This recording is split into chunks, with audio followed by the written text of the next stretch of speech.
talata 23 din po. Ano po? Ito po ay sa hanggang 28 na ating pong pagninilayan sa gabi ito at sa oras na ito doon po sa ating mga nasa ibang bansa para po na kung saan ay sa ating pagninilay na ito hanggang verse 28 po tayo. Ano po? Sige po, sabi po dito sa verse 23, Saba ninyo mga iskriba at mga pariseyo, mga mapagpaimbabaw, ibinibigay ninyo ang ikapu ng gulayin walang halaga, ngunit kinaliligtaan ninyo ang isagawa ang lalong mahalagang aral sa utusan, ang katarungan, ang pagkahabag at ang katapatan. Tamang gamitin ninyo ang mga ito, ngunit huwag naman ninyo kaligtaang gawin ng iba. Mga bulag, mga nakataga-akay, sinasala ninyo ang diknik ng inyong inumin, ngunit nilulunok ninyo ang kamelyo. Verse 25, Sa aba ninyo mga iskriba at mga pariseyo, mga mapagpaimbabaw, nililinis niyo ang labas ng tasa at ng pinggan, ngunit ang loob nito'y puno ng nahuthot ninyo dahil sa kasakiman at pagsasamantala. Bulag na pariseyo, linisin muna ang mga nasa loob ng tasa at ng pinggan at magiging malinis din ang labas. Sa aba ninyo, mga iskriba, at mga pariseyo, mga mapagpaimbabaw, ang tulad ninyo yung mga libing ang pinaputi, maganda sa labas, ngunit sa loob na ay puno ng kabulukan at puno ng mga buto ng mga patay. Verse 28, last verse. Ganyan-ganyan kayo. Sa panginingin ng tao ay mabubuti kayo, ngunit ang totoo, punong-puno kayo ng pagpapaimbabaw at kasamaan. Purihin po ang pagbasa na ating salita na ating Panginoon, na ating pong pagninilayan. Tayo po'y manalangin. Pinupuri ka po namin, dinadakila ka namin, o buhay na Diyos. Maraming salamat po, O Diyos, sa isang maghapon dito sa Pilipinas na kung sa Patnubay, gabay mo, kalinga, ay patuloy po namin naranasan. Salamat sa iyong katapatan, pag-ibig at pagmamahal. Salamat sa iyong malabay na pagpak. Salamat sa banal na dugo ng Panginoong Hesus at sa kanyang banal na pangalan na kami patuloy, O Diyos, naranasan namin yung grace and mercy na mula sa iyo sa pamamagitan nga po ng amin pong patuloy na pagninilay at sa araw-araw na pumuhay po namin, hindi kami hindi ka, ikaw ang Diyos na hindi nagpabaya, Panginoon, sa iyong mga anak. Kaya patuloy ka namin sa gabing ito, God. Hayaan mo nga po na ang mga salita mo, Panginoon, ay maipahayag ko ito ng buong kalakasan, na kung saan nakapangyarihan mo ang siyang kumilos sa Holy Spirit bilang maging guro, patnubay at gabay. Bigyan mo po kami ng malawak, malalim, at nandun nga po yung pangunawa na nagmumula sa iyo. Yung wisdom, discernment, and knowledge that comes from you ay maranasan po namin sa pag-aaral na ito ng iyong mga salita. Pinupuri ka po namin, Yahweh, dakilaan banal mong pangalan, at salamat, Holy Spirit, that you are always with us, to guide us, to rule us, to empower us, and to restore us, O God, in the name of Jesus. Kaya po sa oras sandaling ito na ay pagninilay, ang kapangyarihan mo at ang kapresensya mo ang patuloy na maranasan sa bawat lugar na naran kami as we welcome you, O God, sa bawat tahanan namin, O Lord, at sa bawat lugar na naroon kami, O God. In the name of Jesus. Salamat po, Panginoon. Tunay na dakila ka at makapangyarihan. Kapangyarihan mo nga po, Panginoon, na kami nasa iba't ibang lugar, pero kami nagkakaisa, nagkakatipon, dahil meron nga kami, Panginoon, akong sa inagagamit ngayon. Ito nga po yung internet connection sa panahon ito na kung saan ay kaganapan ng iyong mga ipinangako sa mga unang panahon pa po, God, in the name of Jesus. So Lord, salamat po ay sa iyong kapurihan, pagsamba at kalwalatian sa pangalan ng Panginoong Hesus. Amen and amen. So, puring po ating Panginoon. Ano po, dito po sa ating pagninilay, ano po, sabi nga po ang atin pong naging title, Who to You, Pharisees. Sabi nga po, ito nga po sa aba ninyo. Sabi nga po sa aba ninyo, mga iskriba at mga pariseyo. So, dito po sa ating po pinag-aaralan, 7 beses po binanggit ng ating Panginoon sa aba ninyo o who to you, Pharisee. Mula po sa verse 13 hanggang sa verse, dito po sa verse 28, ay nakita po natin na 7 beses, 7 times that the Lord has been speak to them, who to you, the 7 woes of the Lord. Sa mga at pinatutungkulan niya po nito ay ang mga tagapanguna ng unang panahon at maging sa kapanahonan, ito pa rin po ay buhay na buhay. Ano po? Kaya nga po ito ay sabi nga po, ito yung pagtuligsa ng ating Panginoong Hesus sa kanyang mga namumuno. Sabi ko nga po nung kanina, His word were directed against religious leader and false teacher. Ito po ay direktibang sinasabihan ng ating Panginoon yung mga false teacher, mga kuwad na mga teacher na kung saan ay sila po yung nagsasalita ng mga nagpapahayag ng salita ng ating Panginoon at naandun nga po na kung saan sabi nga po ay um, who had rejected least a part of the revealed word of God and replaced it with their ideas and interpretation. So, yung salita ng ating Panginoon na kung saan ay pinahahayag nila at pinag-aaralan nila, pero at the end, ay ito po ay napapalitan ng kanilang sariling interpretasyon at sariling, sabi nga po, own ideas sa kanilang pananaw, ngunit hindi po ito ayon sa naisin ng ating Panginoon o sa kapangyarihan ng banal na Espiritu. Sabi nga po dito, kailangan po the Spirit of Jesus should be noted. Sabi nga po dito, andun nga po na kung sa dapat sa ganito, makita po natin na si Jesus po ay hindi mahinang preacher na kung ang panahon yun, siya po ay naandun nga po na kung saan ay pinakikita nga po niya kung paano at tinutuligsa nga po niya ang mga makasalanan. At unang-una na nga po ito, yung mga Saduceo at Pariseo. Sabi nga po, being true to his calling caused him to be angry with evil. Kung paano ginampanan ng ating Panginoong Jesus ang kanyang kampanya na siya, kaya nga po siya nagtatawang tao bilang isang tao, ay hindi lang po siya nga pinakita niya kung paano siya totoo na kung saan ay yung pagtawag sa kanya ng ating Panginoon ay andun ang pinakita dito at patahasang pinakikita sa atin na pag-aaralan kung paano niya kinamumuhian ang mga makasalanan. Sabi nga po yung kanilang korupsyon sa mga high places at hindi po makita po natin mula po dito sa pinaghahamla po sa verse 13, makita natin din describe na ating Panginoon kung paano nga po ang mga scribe at pariseyong ito ay kanilang mga attitude and character. Sabi nga po, Jesus love for the inspired inspiration of His Father. Andun nga po na mahal ating Panginoon kung paano yung salita mismo ng ating Ama ay andun nga po na kung saan ay ayaw niya na kung saan yung salitang iyon na gusto niya ipahayag and ayaw niya maging liko na ginagawa po ng mga tagapanguna noong unang panahon. Kaya nga sabi nga, it caused him the use word like hypocrites. Ginamit niya po yung mga ipokrito sila. Dahil kilala't alam ng ating Panginoon ay itong mga Saduceo at Pariseo. At kandun nga po, sila po sinasabi nga, sila yung anak ng kadiliman, sila po yung blind guide, sila po yung bulag na taga-akay, mga hangal, andun nga po na kung saan, kasi makikita po natin kung iisa-isahin nga po natin mula po dun sa pinag-umpisahan dito na kung saan mula pa dito sa verse 13, po, sila yung mga extreme mapagpaimbabaw, andun nga po, kaya nga sabi nga po dito, idinukinulig siya niya nung una, po, sa ating pag-aaral last time mula po sa verse 13 na kung saan ay sila yung mga ipokrito, anak ng kanadiliman, mga bulag na taga-akay, mga hangal, at andun nga po na kung saan sabi kay greed and self-indulgence, kumbaga na andun nga po na inihalin tulad din po ang mga Pariseo at Saduceo noong unang panahon na para silang mga puntod na makusa ay maganda sa labas. Sabi nga po dito nga po kita po natin sa retilar, nakikita po natin ang mga puntod ay magaganda nga naman sa labas. Po, lalo na po ngayon, panahong ito, na kung saan ay andun nga po na ang mga yung mga sa cemetery po talaga mga mausoleo ng mga may kayang tao talagang makikita po ninyo na talagang ang gaganda. Pero ang sabi nga po dito si ay nasa loob noon, di ba? Na andun na kung saan sila po yung mga unclean ang nasa loob. Maganda nga sa labas, pero sa loob ay nakita natin yung mga boto at mga karumihang na andun. So dito po ay makikita nito kung paano pinokondemn ng ating Panginoon ang mga eskriba at pariseo.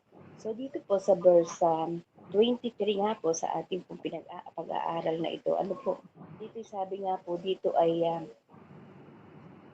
dito yung kung saan ay tahasang sinabi ng ating Panginoon dito na saaban ninyo mga eskriba at mga pariseo, mga mapagpaimbabaw, ibinibigay ninyo ang ikapo ng gulayin walang halaga, ngunit kaya naliligtaan ninyo isagawaan lalong mahalagang aral ng kautusan, ang katarungan at paghabag at ang katapatan.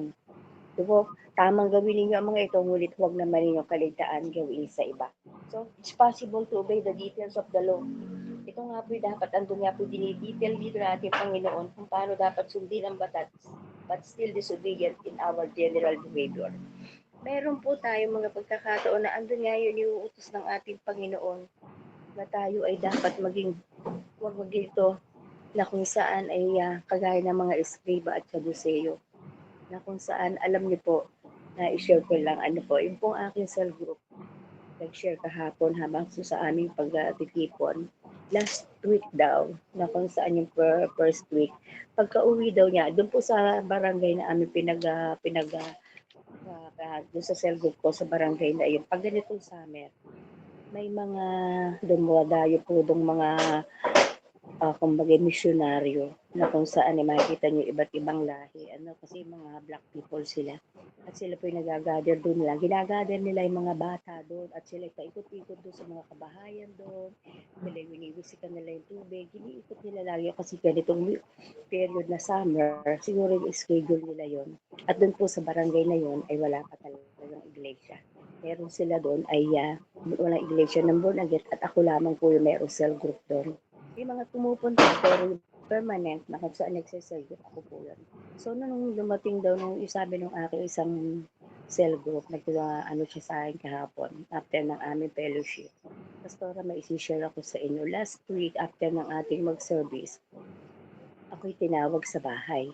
Dumating daw yung pinakampare doon sa kung sa'y kilala niya, pari daw yun ng bayan na kung saan ay sa bayan ng Magdalena. At yun daw po ay siya talagang tinuligsa. At ang pananalita ay sumbaga, ay sabi bagay, ikaw, katoliko ka, saka ka nagsisimba. Sabi niya, ikaw ba binigyan na doon? Ganon daw po ang tono ng salita. Ikaw ay katoliko. Ikaw ay sabi niya, yung mga itinuturo niya, mamukat mo, maninira lang yung sila. Wala sabi daw po, kami sabi ng ganon, nag-aral kami ng theology ng 10 taon. Ayan sila, kung saan nila kinukuha ang kanilang itinuturo. Sabi daw pong gano'n. Sabi hindi po, sabi niya ngayon hindi pa, pero sa darating na panahon. Alam niyo na marinig ko yun, sabi ko Lord, praise God, salamat. Ikaw po bahala sa kanila. Hindi po ako, kasi siyempre, ikaw yun, kumbaga, ayun, pinagmamalaki nila, nag-aral sila ng theology ng 10 years. Pero sabi ko, konsyal kasi siya. Kayo po ba, ako po ba may itinurong mali? Kaya nga po tuwing magtuturo ako, meron po ba kayo naunawaan? Meron kayong tatanong? Magsalita lang po kayo. Kaya nga po sabi ko, pag tuwing ako magkakatapos ng turo, may naunawaan po ba? May itatanong, wala daw, meron daw naunawaan. Tayo po, kaya nga po tayo nag-aaral. Sabi niya, ay siya to, kumbaga nabigla. Kumbaga, hindi pa rin siya ganun katapang. Sabi ko, maging matapang po tayo. Sa ganyang mga sitwasyon, siya daw ay idinidiktahan. Sabi ko, ano po yun? Sa palagay ninyo, sinong ang maedad sa amin dalawa? Sa tingin ko, bata pa daw yun. Bata pa daw yun na kung saan sinasabi, basta maedad ako. Na kung saan sinasabi. Sabi ko, tignan po ninyo yan ha. Ang Katoliko, nag-aaral ng 3 persona din. Sa palagay niyo po ba yun? Tama yung kanilang ginagawa. May Holy Spirit pa po yun sila. Dapat meron sa respeto. At sabi ko, ako po hindi nanunulig sa ibang sekta. Hindi po ako naninira. Pero bakit siya nagsasalita ng ganun? Na kesyo daw po, na kung saan ay yun daw kami daw. Ang sabi, yan sila, nag-aaral lang ako. Bagay, kung saan lang yan sila nag-aaral lang ng konti. Sabi ganun. Wala naman silang pinagmamalaki nila yung kanyang theology na pinag-aralan na 10 taon. Sabi ko, kung gusto nga ate, sabi ko nga kung sila po ay tunay na kung saan nila hipulo ng Diyos, dapat sila may respeto sa kanilang kapwa at hindi nila salita ng ganong bagay. Di ba nakasulat po sa Bible, mahalin po ninyo ang kapwa kapwa, lalo na ang mananampalataya. Sa ginagawa po niyang yan, pagpalain siya ng Panginoon. Sinabi ko na lang po ganon. Alam niyo po, sabi ko, sabi daw ng asawa niya at saka mga kapatid, pupunta ka pa doon, dadalo ka pa kay Pastora. Oo, dadalo ako, kaya nga po kahapon dumalo pa rin siya. Alam niyo po, nung maanohan ko yun, pinigil ko lang sarili ko na maging upset at talagang sabi ko na lang, Lord, bahala ka na. Kaya kanina, sabi ko, Lord, sige, ay mag-aayuno. Pero yung pag-aayuno ko kanina, hindi lamang po sa ako, kundi unang-una, nagpasalamat po ako sa Panginoon. Dahil yung kanyang katapatan, kabutihan sa akin ay talaga pinagpapasalamat ko sa kanya. Every now and then po kasi pag may conviction talagang yung kahit one meal, ay andun yung aking taos-pusong pananalangin, pasasalamat sa kanya. At yun po, sinama ko yun. Tinawagan ko pa doon sa yung isa kong sinasal group. Ate, anong pangalan nung paring yun? O, sinanggit. Talaga binilanggit ko, Lord, bahala ka po sa kanya. Alam niyo po mga kapatid, si Lord po ang aking tinataas. Sa lahat ng aking karanasan, perong ganyan na kung saan ay sabi nga po, yung kumbaga ikaw yung ginagawa mo ay kumbaga sabi nga po kasi yung wag natin igilib ang Holy Spirit. Sabi nga po, meron po ako, hindi ko naman pinapanalangin, po, sa maraming pagkakataon, ay yan po yung narinig ko yung ganyan, na kung saan, sa maraming pagkakataon, nagugulat nila po. Meron po ako isang dating tinuturuan, na kung saan, kumbaga sinabi, sasabihin ko, Timotea ko siya.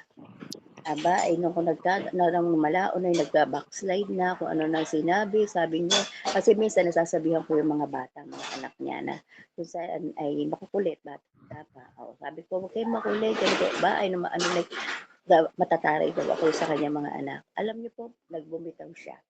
Yun po ay siguro mga 24, 13, 14, 20 something, 20, 14 or 15, something like that. O 13. Alam niyo po na siya po ay dalawa yung anak niya. Nagbuntis po siya. Yung kanyang dalawang anak ay normal. Yung kanyang nung siya magbuntis na, lumiwalay po siya sa akin, nag-backslide po siya. Nung po siya magbuntis, nung siya manganganak na, nahirapan siya. So, dinala siya sa hospital. Pagdating sa hospital, nasa ambulance pa lang, lumabas na yung bata. Alam niyo po, after siguro mga 1 year o 2 years, na-detect na lamang ay may nagkaroon na epileptic yung bata na hanggang ngayon 5 years old na ay talagang every now and then sa halos sa araw-araw ay kakaroon na epileptic. Alam niyo po hindi naman sa sabi nga po magkaroon po tayo ng hindi po sa kung saan ay pinagmamalaki ko pero sa several times na nasa akin pag-minister, lilingkod sa Panginoon, talaga narinig ko sa Panginoon sa kanya po ang kaluwalhatian. Anak, walang sino man ang pwedeng sumaling sa iyo. Kaya naalala ko po, talaga ipinag-ayuno ko po itong paring ito na nagsasabi na kung saan ay sila day 10 taong nag-aral at sino daw kami para kung saan ay magbahagi na sa kung saan lang daw naman kinuha ang aming mga itinuturo. Sabi ko sa akin, ate, kaya nga po okay tayo habang nag-aaral tayo, hawak natin ng Biblia. Sila po ay alam naman nila dahil kung saan sila po ay scripted lagi ang kanilang tinuturo. Kaya po ako pag nagtuturo, hindi pwedeng walang Biblia, pinuproduce ko, nagpo-provide ko talaga, binibigyan ko talaga lahat na tinuturoan ko ng Bible para sa gayon, harapan namin nababasa ang Biblia. Kaya po sabi ko sa kanila, sila po ay script. Naka-script, uwi, simba, uwi tayo, kabisado mo na nga kasi pag nagbinis at ako nga po lagi nakakasama sa pag nagpilibing, ay alam na po nila kung kailan uupo, kailan tatayo, kailan magsasabi na kung anong mga ganun po. So sila po sanay sa scripted, pero sa script ako sanay ganun mga ngunit hindi po nire-respeto ko. Ang sinasabi ko lang, ang gusto ko lang i-point po dito ay yung paano natin yung Biblia na mismo salita ng Diyos ang ating pinagninilayan gaya ng ginagawa natin dito. So, yun po yung kung sa sabi ko, Lord, isa nga po ito, tama nga po, pinagninilayan ko itong salitang ito kanina. Ay tama nga naman pala, para may kaugnayan din po ito. Na sila mga Saduceo, Pariseo, na kasi ay alam sa theology, pero actual na po ito sa buhay, ay hindi naman nila nagagawa.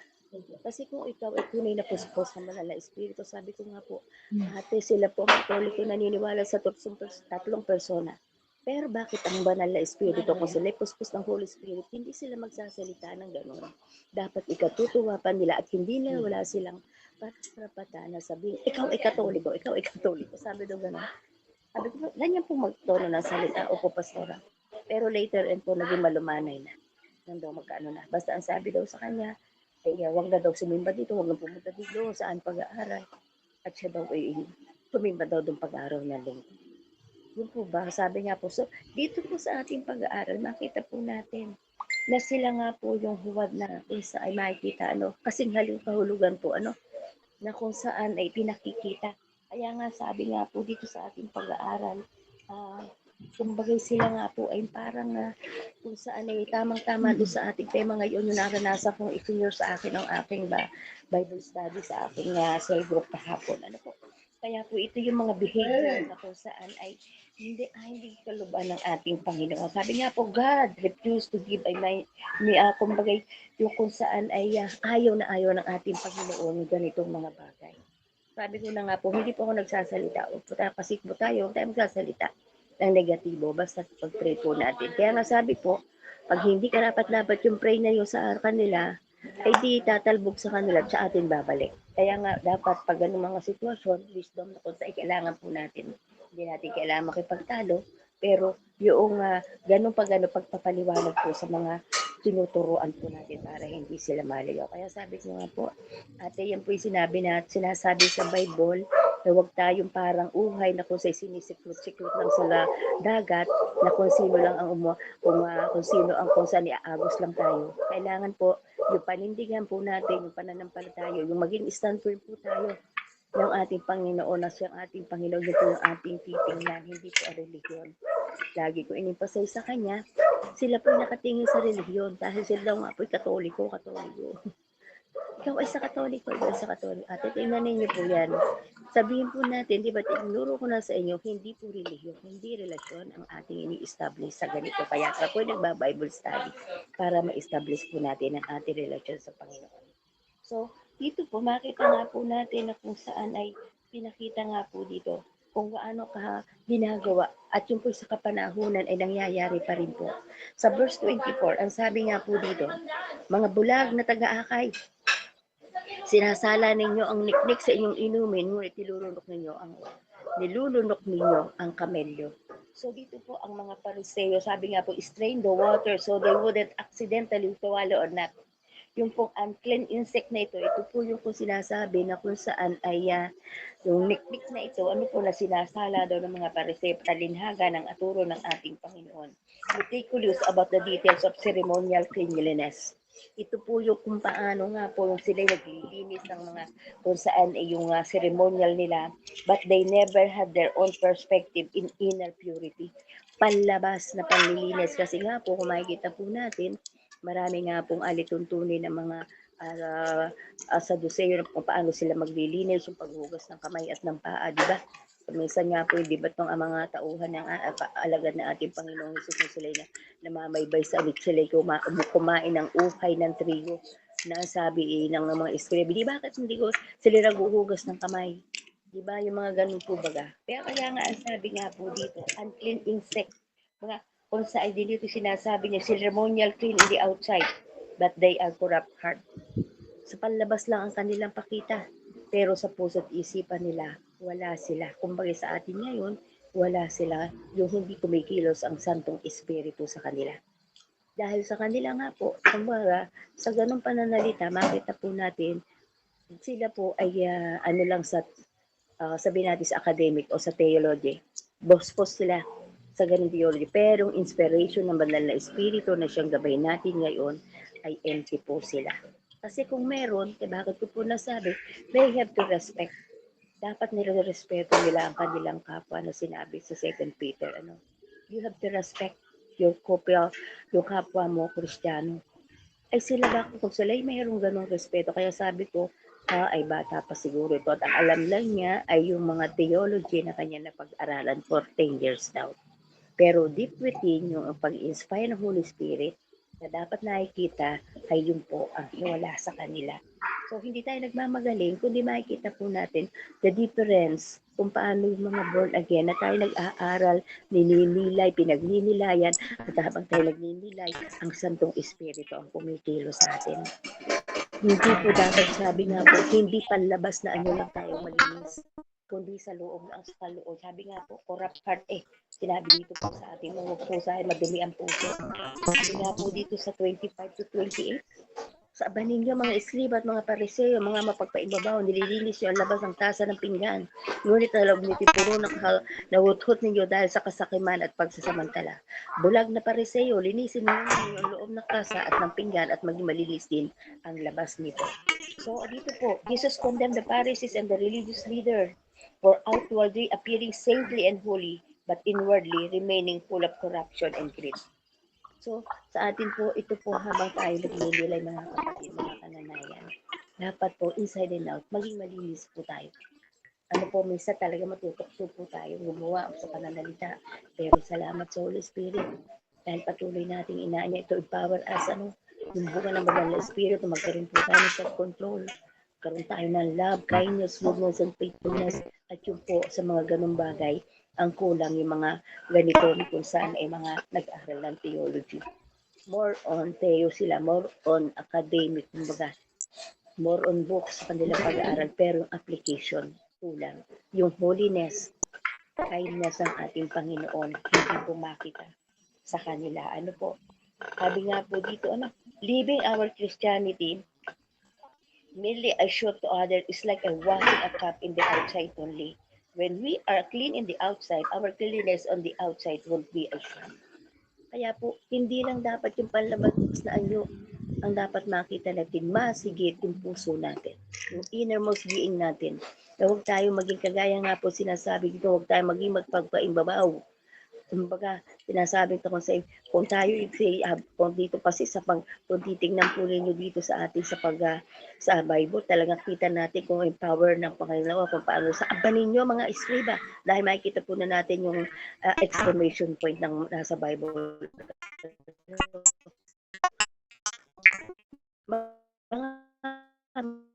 Mga So, makita po natin kung natin yung sitwasyon sa oras na ito habang ang ating Panginoon ay nagtuturo.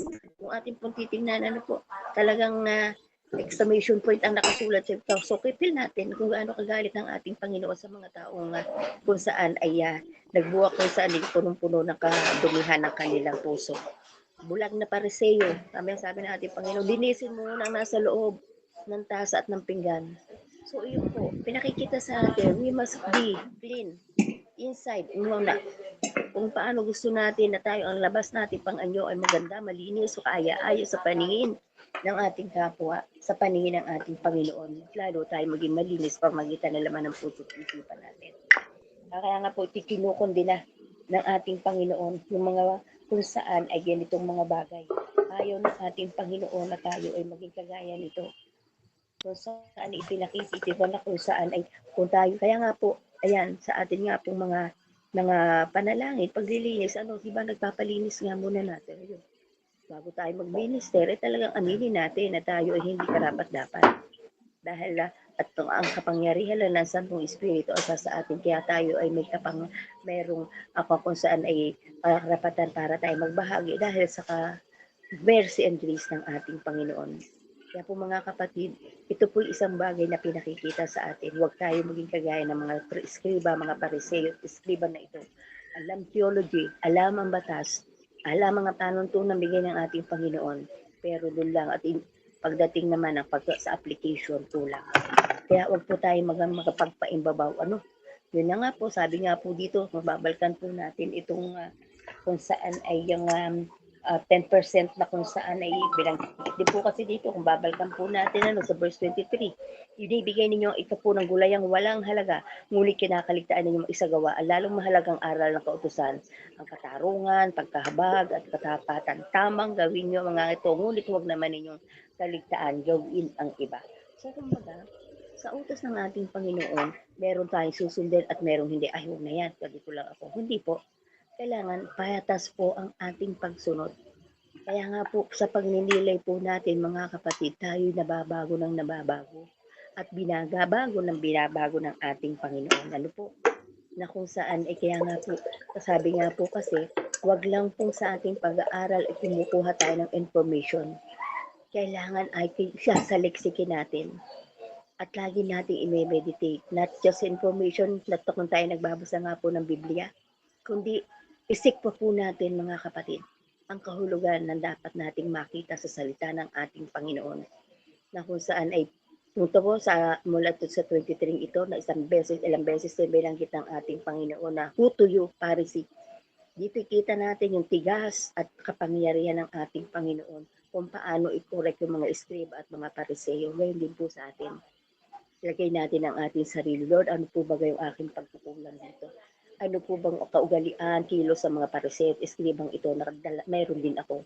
Ako po iyong linisin, Panginoon. At hayaan mo nga po na yung, sabi nga po kasi ay, yung hindi lang basta natin nabasa, kundi dapat lakaran po natin. Kaya nga sabi nga po yung lagi nating isik, lagi nating hanapin ang layunit kalooban ng ating Panginoon. At doon makikita po natin, pag lagi nga po tayo na kung saan ay nakikinig, pinagninilayan, ano po, ganito sa ating gawain, magkakasama po tayo. Pero how about dun sa ating mga personal? Meron po ba tayo? Yung ating personal devotion? Dapat meron po tayong personal na kung saan, alam niyo po, hindi ka pagmamagaling, si Lord lang ang magaling, at ang si Lord lang ang itinataas, ako'y nagpapakumbaba. Talaga po ng alas 4, po sana yun, na kung saan ay gigising na para po may own na kung saan ay personal na pakikipagniig sa ating Panginoon. Napakabuti ng ating Diyos. Ano po? Tunay nga po na siya po ay dakila at makapangyarihan. Kaya po mga kapatid, huwag po tayo maging kagaya nito mga eskriba at mga pariseo ito na kung saan ay pinakikita sa atin yung boldness ng ating Panginoon sa pagkukondem sa mga pariseo ito at mga religious leader na ito. Ano? Ay atin pong tanggapin sa ating mga sarili. Sabi nga po dito ay inwardly remaining full of corruption and greed. Ano po? Huwag po tayo maging ganito. Mabuhay tayo na kung saan ay nabubuhay. Sabi, living our Christianity merely a show for others is like washing a cup in the outside. Kaya nga po habang gusto nating maging malinis sa labas, nakikita ng tao, much more na kailangan po natin inside ay pakita natin, alam mo, kung saan ay nagiging malinis po tayo. Patuloy pa santipay, patuloy na sumunod sa layo niya, maging malinis yung puso niyan at sumunod sa kanyang mga atas sa atin ng ating Panginoon. Ano po, napaka-bold po ng ating Panginoon sa kanyang pagtuturo ito sa 23 to 28. Ano po, kaya nga po ito nung binabasa ko kanina, kalila lang po kasi na-inform ako ni Sister ni Beverly. Sa akin pagtutuon ay talagang napil ko kung gaano yung boldness, yung tapang, yung kapangyarihan ng ating Panginoon sa kanyang salitang ito. Ano po, ito po yung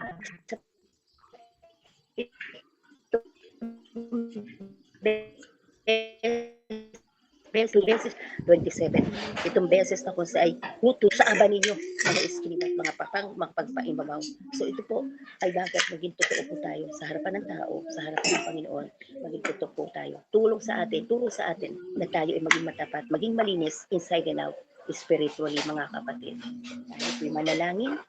O Diyos, sa oras sandali po ito, sa munting mensaheng aking napakinggan na ibahagi at aking napagnilayan.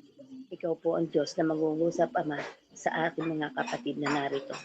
Salamat, Panginoon, sa paghubog mo, sa patuloy na sa amin, sa paghubog mo sa aming mga espiritu at mga kaluluwa. Pinakikita mo sa amin, O Diyos, kung gaano ang iyong puot at galit sa mga mapagkaimbabaw, sa mga hangal, sa mga kung saan ay pinakikita ang magandang anyo sa labas pero ang puso't isipan ay puno ng karumihan gaya po ng isang libingan, Panginoon. Lord, in the name of Jesus, patuloy mo kami hubugin ayon sa iyong naisin. Patuloy mo kami magkawangis, O Diyos, sa aming pag-aaral. Pagamat kami namumuhay pa sa mundong ito, Lord, separate us from this world sa pamamagitan ng patuloy na pagsasabuhay namin at pagkakasik ng iyong salita. Salamat, Ama, pagpalain mo ang bawat isang naritong mga kananayan na kung saan ay patuloy na ikaw po ang mangusap. Patuloy na ikaw magpala sa kanilang mga pangangailangan sa lahat ng aspeto, material, pinansyal, kalusugan, O God, in Jesus' name, ikaw po ang Diyos na kung saan ay makakagawa na lahat ng bagay na ito, Panginoon, na hindi namin kayang gawin. Kaya po, Ama, salamat po sa bawat isa. Ikaw po ang aming pinupuri, tinadakila, at ikaw lang ang sentro ng aming mga gawain ito sa pangalan ni Jesus. Sa iyo ang kapuri at pagsambat kalwalhatian, Ama, sa pangalan ni Jesus. Amen and amen. Thank you po, Sister Meg. Back to you po.